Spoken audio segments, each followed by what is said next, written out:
Then I trade upon Kwame to Trubunsu. I say, or the day so at the Ache, and then Juada, November 18th. Yasaba Bishia or WCC television. So, that you do me, dear, yet the Bremono, yet the Wabashi so controversial topic. GMA, gross mental attitude. I am paying before any and no NNA brain. Ye babe continue where ye part 2 of the GMA and I yet the Bremo. Topic no a very broad. You see a beka ye be discuss here. A bekwa be 10 years from ye so ye discuss it. Because nyoma enkoye. Nyoma bebre wo kwa was somebody to akwan na nyoma etumi koye ma oman no. Na so ye paying for asome bu omani egu nyoma so aso omunyim but omunyim. Ene ye babe hwe bibi about leadership, characteristics of a leader. So we have so many characteristics of a leader, but the mental attitude, positive attitude of what? Of a leader and a creativity. So as if says a nyoma e koso or meyimuno, as a leaders no omunye creative enough. As omunye creative enough, mudi nyoma beto to akoimu na nyoma etumi akoso. As a attitude no so positive to move the country forward.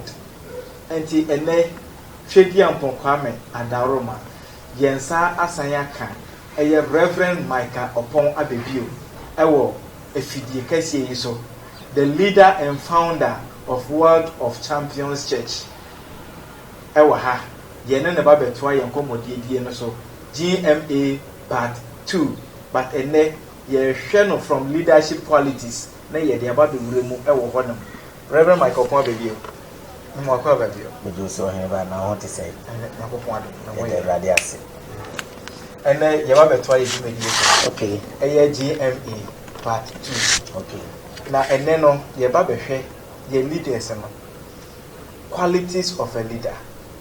When na ye okendini na okendini akasa no nyoma ben ene wo say odi begu akwa ma yehu say we oyo kendini papa na ye behwe ni nyina na ye kai si ye bebo so adaje ye bebo yen edoso na ni ye behwe mienu pe. Okay. Positive attitude and a creativity of a leadership, of a true leadership. Yeah. And no na ye ba behwe na ye de GMA no obi be say ye spice no na dia wo no na yakoye nim enti mesamo akwa babio me so na ye hwe se ye ka say obi ye okendini a one hwan yo ye din ka no meda wase na machia wahwefo ne watifo nyina amohwe me eba WCC TV so nyame nhira mo bebre de tiene se yesi obi ye okandini a emprempi no ono na oman abusua ekuo asore anase ahemfo omo na edikan ewa abrabo mu nipa no dom no nyina ono na obi a oda ya no nyame be fa no so ama odi nkyekere ne ne mafa gu akwa mu said the nipa na wo mu no aho betoye nti there was a time about for leadership na wo wiase. The first leadership na wo wiase spiritual leaders that is a software and the second one no traditional leaders ya hemfo and the tosumi and sano political leaders, which is more idea no amanyo semu mukro mine or mukito mine almost so and the toso nine family leaders abusuamu o ma de da no enti kane no kra no yenye ne say BBC say o yenko fra abusua panyin mra na metrans he is the leader and sana yaba ebia abusuan ketinketi so papa a wo fie na leader.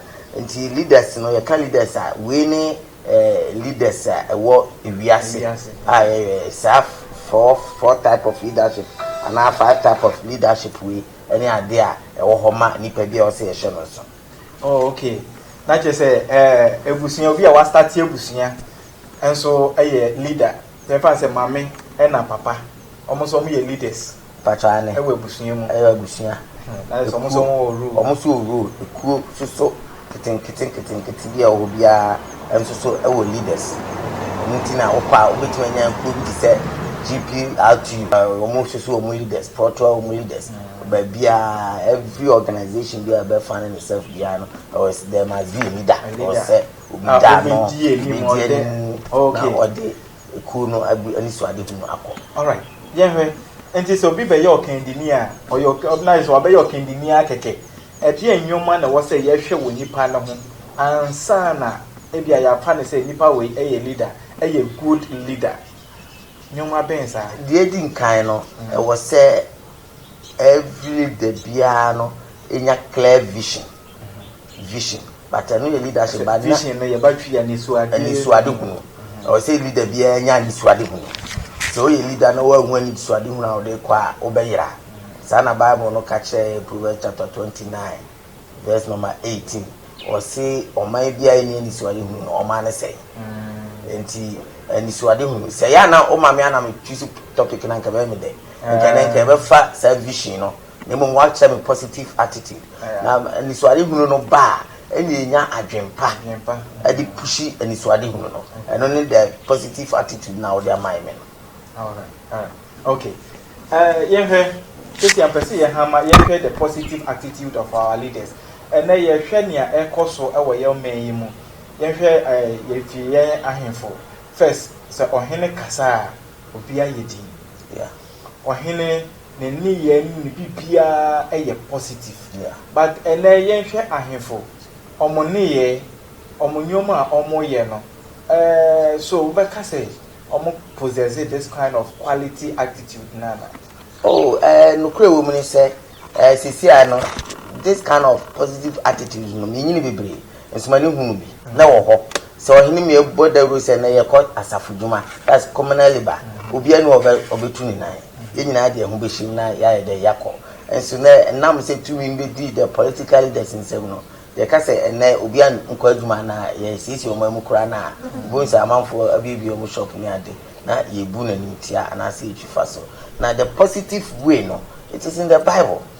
Nipa bia na so pese unya positive attitude na de pushi ama woni so ade hunu no timi bamu a de di nkan se odwene niam a ehia ho onnya niam basabasa o kan Philippians chapter 4 verse number 8 na o say brother whatsoever is true they no kore we leader e was no kore kan de we leader ni kwa so utwa ntro we leader e was o ma de bia twa ho ahia bia no edimu they trust me no whatsoever is honorable adia edimu me pacho ntwa wa no o se we leader anya se we twa ntro yeah na na yehwe ye leaders abai yamudi o ma ye nimu ye beka se sa na Bible ne kan ye no omudi so se me mo mu ntwa ntro wa ubi sase na se uka obi abeka se promises be a make bia no me de ye aduma ana politicians for so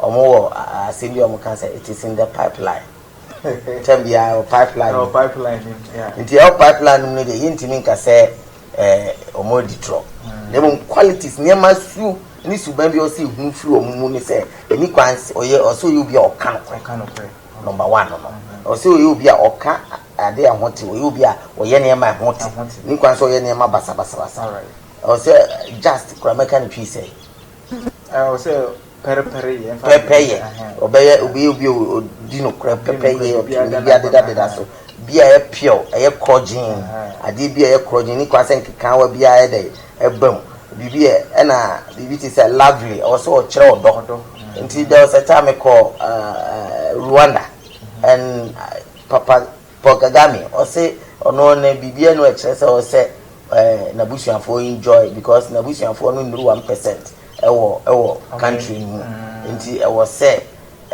bibia ekobie koma country ni nyina nti sana ewo say we leader ewo say we hu fru mu niam o say hu fru mu say enye me de nko a memum eyo man ni na because eyo man ni na aka bom no mo de o mutumi de amaw okay nti I say we leader so we osofo so we your hene say we your family leader I was say who say o asudie I was say we your vision I was say we that kind of positive attitude yeah na o kan okre e kire eye wo manfo o kan okre e kire we busua say ne ebe ya pere ye ebetumi aye adwuma yeah all right pacho yen hwe bibi this creativity creativity wohwɛ yɛ leaders yi a ɛnɛ yɛnya wɔn efi ahemfo asɔfoɔ ɛbɛpem yɛ politicians yi so a that kind of creativity no ɛwɔ hɔ ane meka sɛ ane kyerɛ sɛ wohwɛ mmerɛ kakra baabi a na Ghana wɔ ne baabi a yɛabɛduru a yɛakyɛ yɛaka akyi nanso so nneɛma baako mmienu bi yɛbɛtumi aka sɛ the creativity no ɛwɔ hɔ ɛnɛ no yɛbɛka former administration ɛmi sɛ hospital yi a wɔyɛ no already ɛmi sɛ wokɔ before sɛ ɛbɛyɛ saa deɛ no na the creative attitude no ɛnɛ no asɛ a manifest no ho apie kakra wode compare apagya kakra previous one a na wohwɛ yɛ Ghana International Airport Terminal 3 na de compare previous both Terminal 1 and 2 a wobɛtumi ahu sɛ creativity attitude kakra ɛwɔ mu nanso so ɛnyɛ enough bebree wɔ hɔ a as a nation deɛ yɛbɛtumi ayɛ amana kɔ n'anim asen de yɛhu ɛnti na kyerɛ sɛ wei no atutwe mu adwene si biribi a wɔka sɛ ɛyɛ the gross mental attitude the creativity is there yes omo wɔ the vision sɛ omo bɛyɛ adeɛ no na emu na fa kɔyɛ sɛ the mental attitude no ɛnhyɛ daa nyɛ perfect omo do nyoma no bɛtoto akwan mu anasɛ ɛno kora ɛwɔ mu ni sɛ bibi ɛba nipa bi a wabrabɔ mu a ɛma o mental attitude ba low na saa de kɔ no ɛyɛ yɛfrɛ no greediness anasɛ selfish sɛ mepɛ me nko a mepɛ me ho me nkuminya me ne me dom kakra bi atwa me ho ahyia nko a ne yɛpɛ sɛ yi do ɛba ne saa na gross mental attitude na ba low because saa de na affect nipa bia o so untimi nko wani na nipa bia obetimi aye leader na aye hero no that person must first sacrifice himself also tunu ho si o so ode ne ho bo afode e ma ɔman no ana ewiase na otimu no sɛ obi bia wagye din bia emfa ho the negative side of fire or the bad din no obehwe no bo sɛ o sacrifice a lot na dina do ba bia ye wadu. All right, as a leader I will say yes, sacrifice it. We need to sacrifice na yen hwɛ yen emaburu abe in order to become a good leader in the future and then I will say this I say emaburu abe yen pɛ sɛ yɛbɛsom nanso yɛn sɛ yɛsen ka ɔsom power way ma wɔn so obɛyɛ ɔkendi ni papa enti no yɛn hwɛ say that kind of either gross mental attitude of mbaburu na say yɛde yɛn pɛ sɛ yɛbɛsom yɛpɛ quick money nka yɛ come nko anka ne ya no menya no very fast no no so no then yɛbɛka fa sɛ nipa bi a wɔn pɛ sɛ ɔbɛsom no ntimi ndi yie wɔ abrabɔ mu Bible ma yɛte ase wɔ Proverbs chapter 17 verse number 2 ɔse a good servant ubi a osomsom papa no or say a wise servant will rule over a son who causes shame. A wise servant will rule over a son who causes shame and will share an inheritance among the brothers. Nti obi biala obesom sompa no onya chade ene japade no bi e free oman no enu nti na se opanyini bi somo a na yetimi aka se complete stadium yemfa ntumi din baba ya last stadium or any giant stadium bi o ha ya say obeche bi lamte circle anase Kwame Nkrumah circle obeche bi lamte interchange any ade nti obi bia obesom oman no bia no onya part ewum because me no tie me papa ene Nkrumah anya hwe me di Nkrumah no ho Nkrumah circle ni ade a be da ho nyina no you say ye bo obi ti say Samia Nkrumah me no me nyina ye nimu no e di nti a ene papa bre a na adwuma o ye no nti leader as a leader there e was say kwam bias no obo modern say obema sa suwe ebe ba mu o say osom who ye leader before say obi tuma be leader no o say osom o say yesum na yesum osompa the youth na ya ba no it looks like say yen pese ye besom ye pe bibia so quick now so Bible na ma yeti ase say osompa wo hoyi eye emema ya konkan. So in order to become a good leader, you need to serve. So we have to serve. O ka kire na youth say onkonko pra sori dem kra na ohwe ne more na ohwe ne skin na we bisa say ohwe a me sa sori dem pra ni nyina no emwa emfa de papa bia ye de emfa ba. So we have to serve. Say yes serve what dache ye benya almost omo serve ye.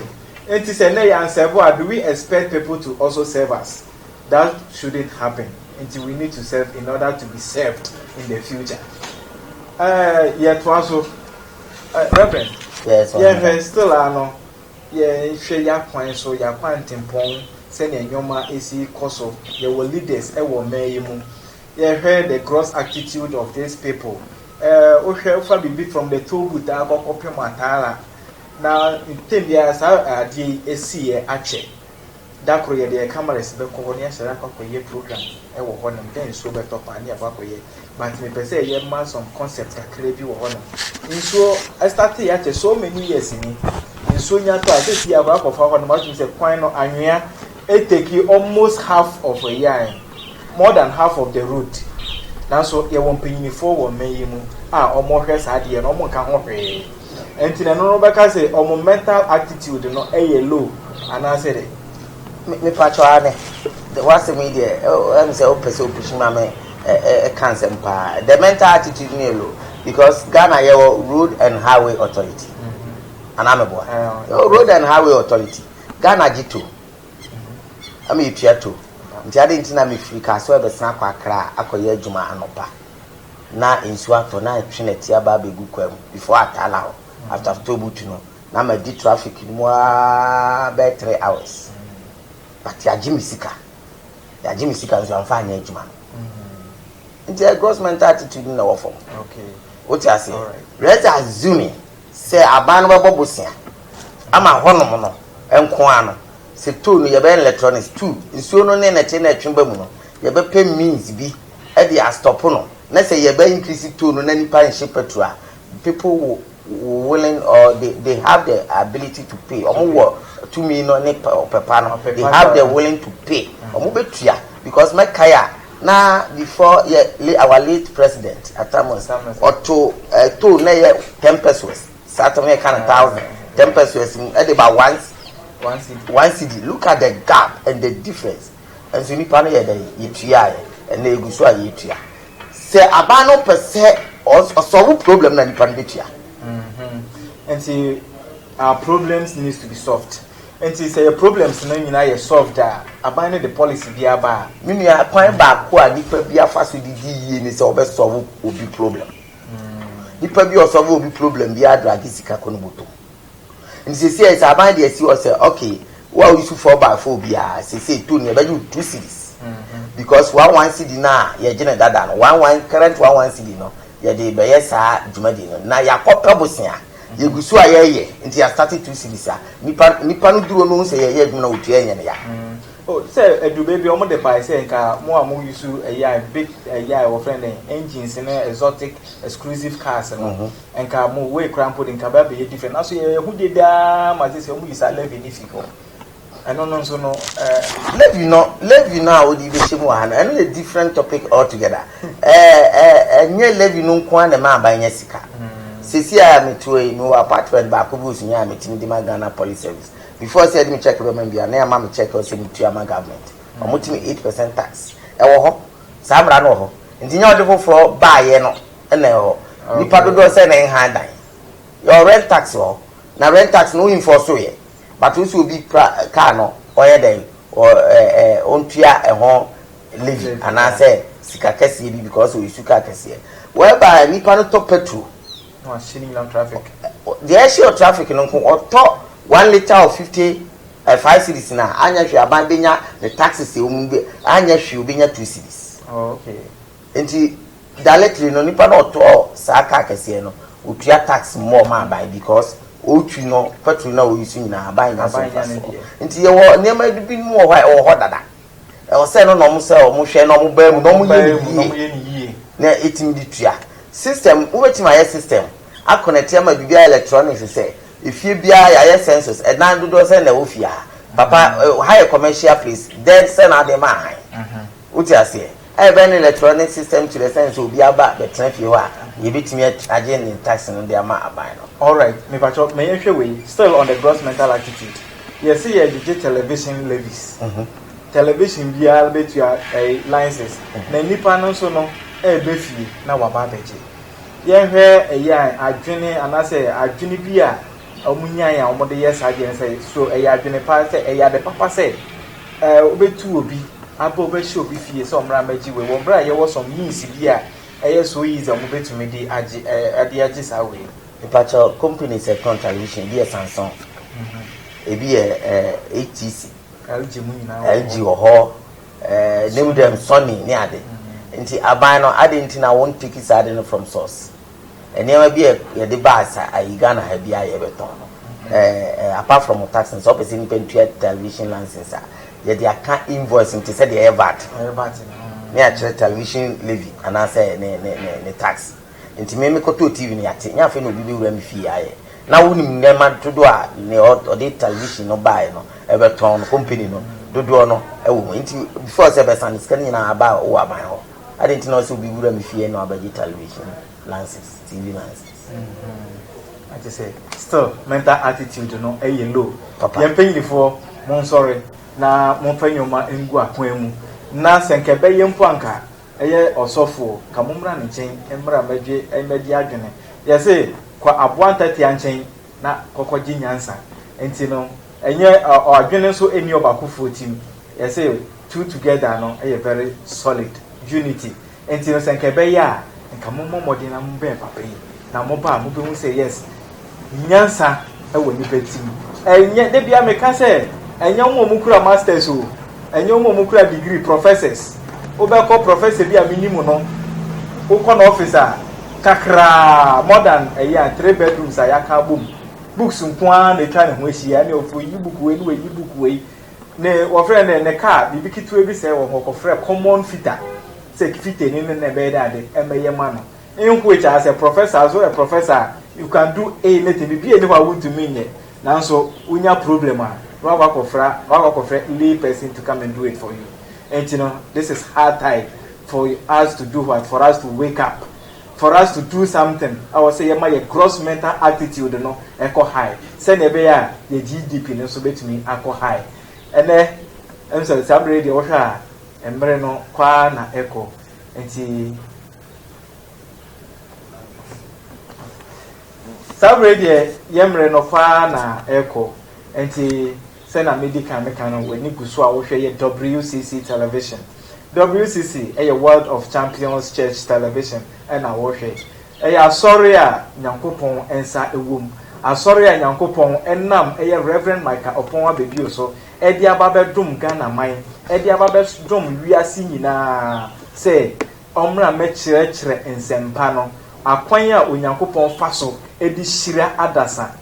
No ana yakopon dia dom papa ya odi atew asori enti bomodian say ubetu anamo ababehwehwe yen ye kira kwan de enya yira kwan kra de bia meka say ukọ America kra o munim kasoa ukọ bisa Donald Trump se kra se kasoa wa he obema location to kasoa agidin ashata owiase afa na nyina enti eno ane se obefa ka se oba kasoa ufi akra e na wo ba o de onya pa manfrom pa pink FM catcher driver ni ana say mate ni say ubesi o kasoa second o de unya si ya dan ho to the right ubon sa sorry dan no esi ho fefe eye abansoro kama pa ya chiro Meek Plaza and I said the Wisdom Temple out to say adwene pa ni de si asore dan no na bra na eni ye mra embeson na obehun say nyoma pa ewo biase nyoma papa odew ewo Yakopon mu a wo so bra oba na obeje wo die nti bra na eni ye embeson na sa wo hwe eye wo television asia obehun say ya homa no egu ho frɛ na ene osofupenyin entwetwe nkomo na wo haw bia bibi ati wadwene biara ana say efa oman efa eye Yakopon asɛm bia ho no bomodi ana frɛ no na ono so benya adagye pa ono ye frɛ no ododo agya otrene ne sa esumo bia so bomodi an say obefrɛ na one no ababetwetwe nkomo na bibia betumi akonkan ede amaw so for me pese wodi we futuo a etwato edema eye adasa yo me dase afutuo a me de ma mlante ne ma ba wa eba eche se omo na ye dachi leaders se mesre bebre se yenye creative yenye obi a ebe creative yenye yadwin se abadwuma ne tai ne air conditioning kwa na betena ne mom yen try se ebe package bibi ye di product be ba bonten ye be solve problems na e di sika be ye nsem nti obi an hwe hu se wa obi o ha wa pa adwuma so many years o university nso to na university na we no o to o de make so koye marketing why marketing we o de transfer o de na mama for organization open ade na one fan starting product bi na mfa ba Bible me tia say there's nothing new under the sun ade fufu bi ani ho dada na ho na pure water na nsuo na le digu ahinamu de kaposa eno na graduate ya ba be do bottle water sisi ya nya ko advanced country na enya plastic bottle bio hard glass bottle water ewo nti ade fufu bi ani ho manchine body na papa say kwa me this why ma me this man and nimra see so fan ko fi mu nkoton no eno ana wa polish na design amam na be do need fufu no nti bibi wo ho ye bibi a ebeye nti me afutu amde man say so bi o A1 bread no ton na yeye no nyamfa so ni sika de bono ho bra osuso otu B2 bread na oton a amanfo beto me da se nyame nhira obi biala yes we da se say ye ton safre wa obaye all right sabre die ye da mu nyina se se mu bomodi nya adaje na ma hwe yen make se mo say mo be call ye YouTube page na makwa subscribe so and mo be call ye Facebook page so na makwa like Facebook no World of Champions Church or the call Facebook na wa type World of Champions Church ebeba na wa like bibi bia ekoso ewa asafo ni mu no ubehu na wonso we follow ye so na YouTube nso no bibia ye bia ye digu ye YouTube page wanamo oko YouTuber na wakwa subscribe to our page na bibia ebe ye bia nso no wonso onsa betumi aka ewo hono nti sabre de medamu nyina ase bomodin ase wo be free en wa hwe ye tira kwan se na meka ne o kaswa na ho na headquarters no ewo kaswa second udu ho no mosi form a wo de da ho wo se esa bodo nso si ho no fefefe ebo ho kama ba na ne bo ho bibia ebetumi akonkan bra na ene ye meso na wo be hu nyankopon eni onyam medawase